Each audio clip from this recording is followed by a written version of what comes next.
মুখ্যমন্ত্রীর বিরুদ্ধে সামাজিক মাধ্যমে মন্তব্য সংক্রান্ত মামলায় আদালতের নির্দেশে অবশেষে পশ্চিম আগরতলা থানায় আত্মসমর্পণ করলেন তরুণ কংগ্রেস নেতা শাহজাহান ইসলাম।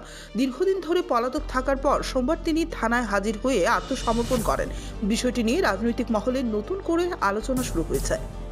অ্যাকচুয়ালি গত 8/6/2025 আগরতলা শান্তিপাড়া ওইখানে একটি ঘটনা ঘটেছিল, সেটা আপনারাও প্রত্যক্ষ করেছিলেন।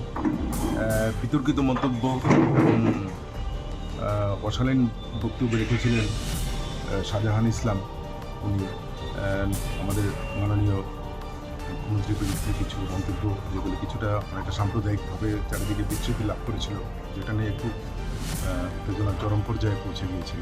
তো ফাইনালি আমরা কেস নিয়েছিলাম। ওই কেসে শাহজাহান ইসলামের ভাই খায়রুল আর তার বাবা ওরাও অ্যারেস্ট হয়েছে, কিন্তু শাহজাহান ইসলাম পলাতক ছিল। দীর্ঘ পলাতক থাকার মাঝখানে সে আবার ডিস্ট্রিক্ট কোর্টে বেল পিটিশন করেছিল। সেখানে আবার বেল পিটিশনের মধ্যে সিগনেচার যে করেছে শাহজাহান ইসলাম, সেটাও জাল করা, মানে সেটাও তার নকল সই। তো এটার উপরেও কোর্ট আমরা কমপ্লেন নিয়েছি। ওটা নিয়েও একটা কেস হয়েছে, পরপর দুটো কেস হয়েছে, যেটা 6125 এবং 9925। তো দীর্ঘদিন পলাতক থাকার পর গতকালকে রাত্রিবেলা থেকে আমরা গোপন সূত্রে খবর পাচ্ছিলাম যে জয়পুর এলাকাতে তার কোথাও না কোথাও একটা জায়গাতে সে আত্মগোপন করে আছে। তার আগে সে বিভিন্ন জায়গায় ঘুরেছে, তার বিস্তারিত আমরা জানতে পারবো তাকে জিজ্ঞাসাবাদের জন্য যখন আমরা পুলিশ রিমান্ডে আনবো। তো ওকে আজকে অ্যারেস্ট করা হয়েছে এবং তাকে জিজ্ঞাসাবাদ শুরু করা হয়েছে। এটা আমরা জিজ্ঞাসাবাদ করার পর আমরা দেখব যে কতদিন প্রাথমিকভাবে দরকার আছে। কি কি ধারা, মানে তার উপর? তার বিরুদ্ধে ধারা অনেকগুলি আছে, বিশেষ করে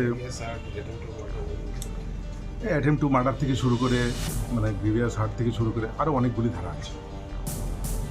কেস হওয়ার কতদিন পরে অ্যারেস্ট হলো? এই তো আপনারা দেখুন না, গত 9/6/25 কেস হয়েছিল, আর আজকে 5/1/25, সরি 26, মানে অলমোস্ট 6 মান্থ। ব্যুরো রিপোর্ট, অবিরাম 24x7।